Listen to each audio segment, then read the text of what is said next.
Welcome to Samba Samba. Enjoy the video. You act fast, open the case and take out each AirPod, remove the silicone tips and set them aside.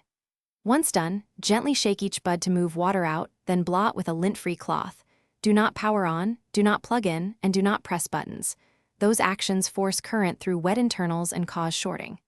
Make sure to keep all parts separated and in a ventilated, cool place so you can start controlled drying immediately.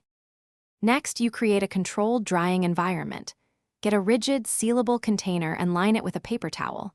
Add silica gel packets, 50-100 grams, or, if unavailable, use 2-3 cups of uncooked rice as a last resort.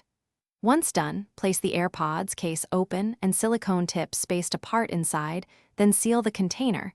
Leave it undisturbed for at least 72 hours. Make sure to avoid heat. After the drying period, you test each component. Inspect LEDs, attempt pairing, and play audio one bud at a time to isolate faults. If things work, make sure to fully charge and monitor behavior for 48 hours. If failures persist, no sound, intermittent connection, or charging issues, contact Apple or an authorized repair center for battery or logic board service. Water damage often requires component replacement. One key troubleshooting tip: reset the AirPods and check firmware before service, and document.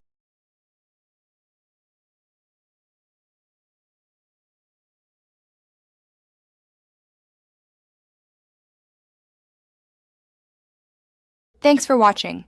Consider subscribing if we helped you.